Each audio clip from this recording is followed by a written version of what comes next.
Apollo 11.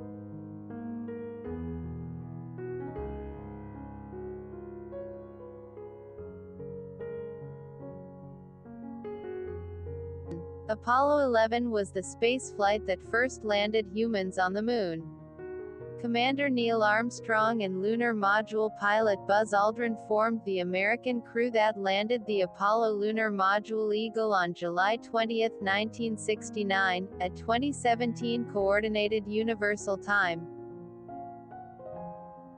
Armstrong became the first person to step onto the lunar surface 6 hours and 39 minutes later on July 21 at 2:56 Coordinated Universal Time. Aldrin joined him 19 minutes later. They spent about 2¼ hours together outside the spacecraft, and they collected 47.5 pounds (21.5 kilograms) of lunar material to bring back to Earth. Command Module pilot Michael Collins flew the Command Module Columbia alone in lunar orbit while they were on the Moon's surface. Armstrong and Aldrin spent 21 hours 31 minutes on the lunar surface at a site they named Tranquility Base before lifting off to rejoin Columbia in lunar orbit. Apollo 11 was launched by a Saturn V rocket from Kennedy Space Center on Merritt Island, Florida, on July 16 at 13:32 Coordinated Universal Time, and it was the fifth crewed mission of NASA's Apollo program. The Apollo spacecraft had three parts: a command module, CM, with a cabin for the three astronauts, the only RT that returned to Earth, a service module, SM, which supported the command module with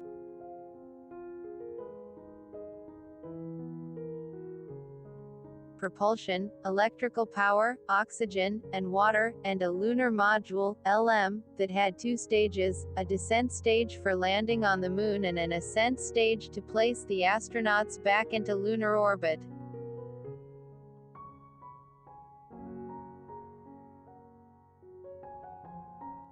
After being sent to the Moon by the Saturn V's third stage, the astronauts separated the spacecraft from it and traveled for 3 days until they entered lunar orbit.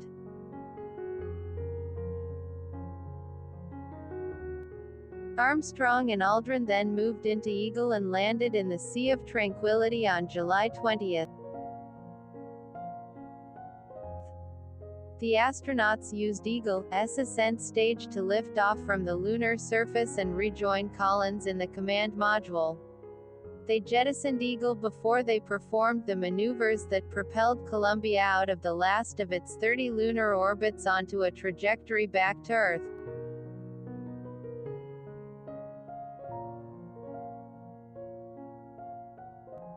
They returned to Earth and splashed down in the Pacific Ocean on July 24 after more than 8 days in space. Armstrong's first step onto the lunar surface was broadcast on live TV to a worldwide audience. He described the event as one small step for man, one giant leap for mankind. Apollo 11 effectively ended the space race and fulfilled a national goal proposed in 1961 by President John F. Kennedy, before this decade is out, of landing a man on the Moon and returning him safely to the Earth.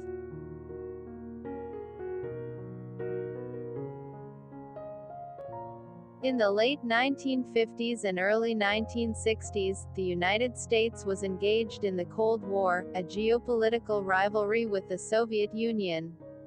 On October 4, 1957, the Soviet Union launched Sputnik 1, the first artificial satellite. This surprise success fired fears and imaginations around the world. It demonstrated that the Soviet Union had the capability to deliver nuclear weapons over intercontinental distances, and challenged American claims of military, economic and technological superiority.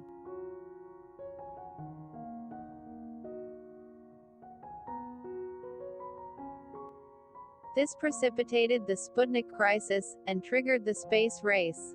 President Dwight D. Eisenhower responded to the Sputnik challenge by creating the National Aeronautics and Space Administration, NASA, and initiating Project Mercury, which aimed to launch a man into Earth orbit.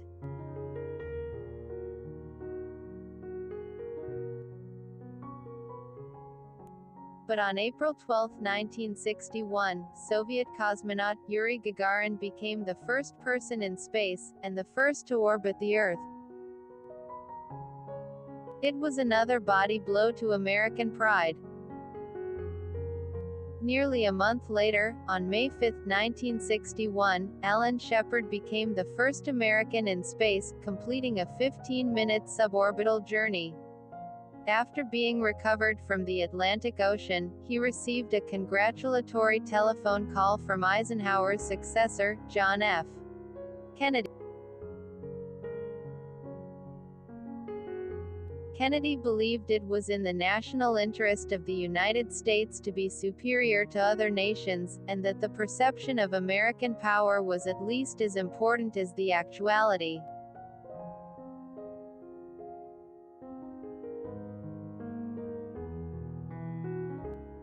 It was therefore intolerable that the Soviet Union was more advanced in the field of space exploration.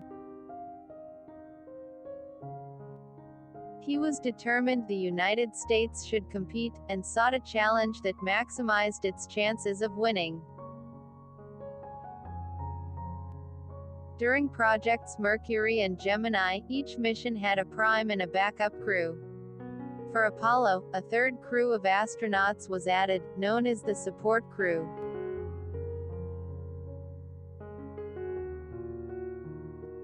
The support crew maintained the flight plan, checklists and mission ground rules, and ensured the prime and backup crews were apprised of changes.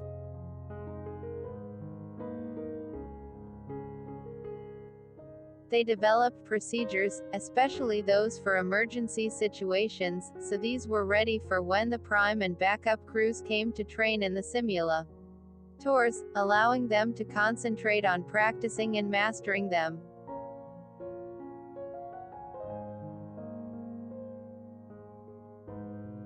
For Apollo 11, the support crew consisted of Ken Mattingly, Ronald Evans and Bill Pogue. The capsule communicator, Capcom, was an astronaut at the Mission Control Center in Houston, Texas, who was the only person who communicated directly with the flight crew. NASA's Apollo Site Selection Board announced 5 potential landing sites on February 8, 1968. These were the result of 2 years' worth of studies based on high-resolution photography of the lunar surface by the 5 uncrewed probes of the Lunar Orbiter Program and INF. Information about surface conditions provided by the Surveyor program.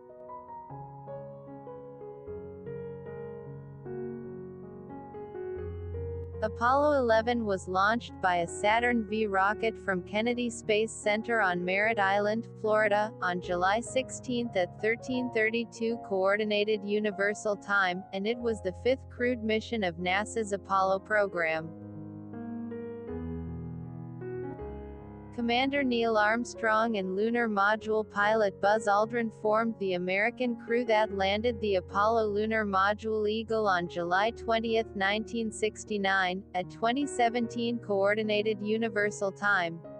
Armstrong became the first person to step onto the lunar surface 6 hours and 39 minutes later on July 21 at 2:56 Coordinated Universal Time. Aldrin joined him 19 minutes later. They spent about 2¼ hours together outside the spacecraft, and they collected 47.5 pounds (21.5 kilograms) of lunar material to bring back to Earth. Command Module pilot Michael Collins flew the Command Module Columbia alone in lunar orbit while they were on the Moon's surface.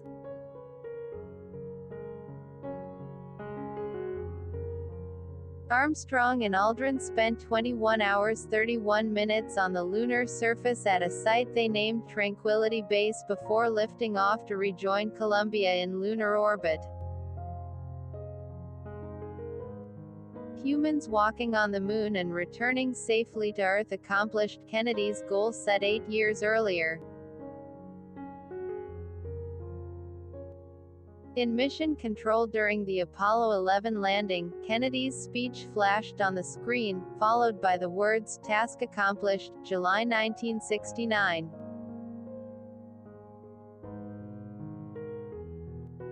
The success of Apollo 11 demonstrated the United States' technological superiority. And with the success of Apollo 11, America had won the space race. After the Apollo 11 mission, officials from the Soviet Union said landing humans on the Moon was dangerous and unnecessary. At the time, the Soviet Union was attempting to retrieve lunar samples robotically. The Soviets publicly denied there was a race to the Moon, and indicated they were not making an attempt.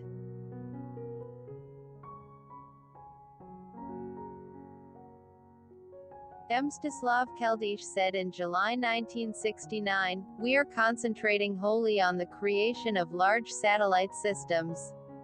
It was revealed in 1989 that the Soviets had tried to send people to the Moon, but were unable due to technological difficulties. The public's reaction in the Soviet Union was mixed. The Soviet government limited the release of information about the lunar landing, which affected the reaction. A portion of the populace did not give it any attention, and another portion was angered by it.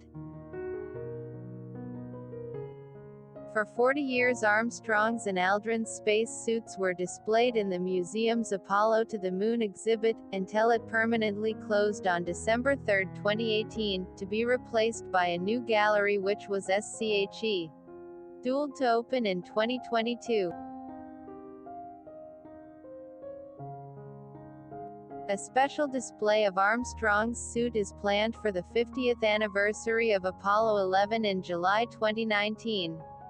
In March 2012, a team of specialists financed by Amazon founder Jeff Bezos located the F-1 engines from the SIC stage that launched Apollo 11 into space.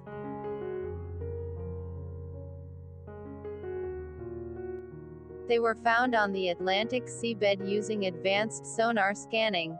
His team brought parts of 2 of the 5 engines to the surface. In July 2013, a conservator discovered a serial number under the rust on one of the engines raised from the Atlantic, which NASA confirmed was from Apollo 11.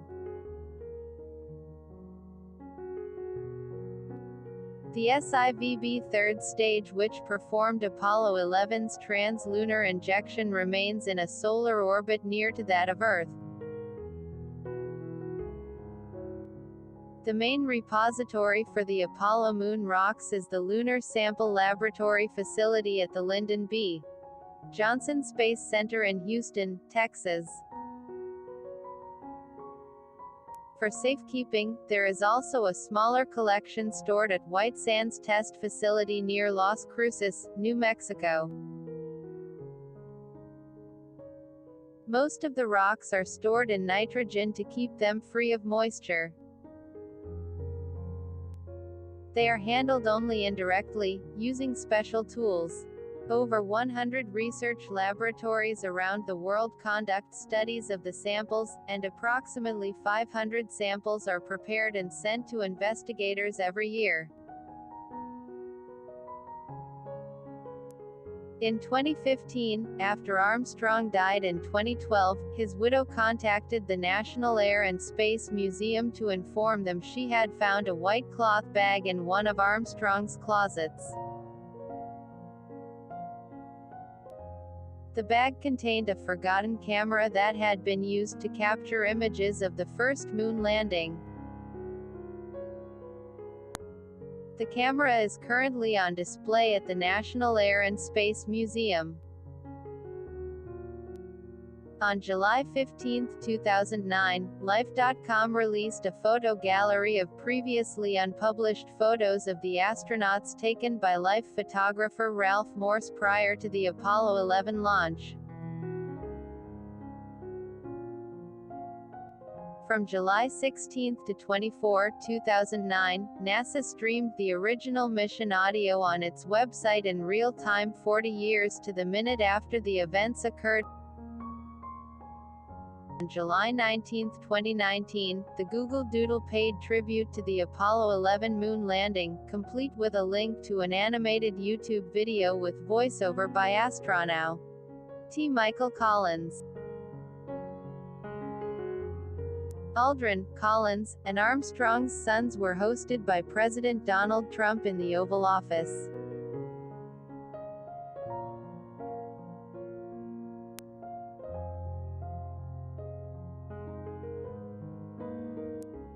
Thanks for watching. Subscribe to Footprints for more videos.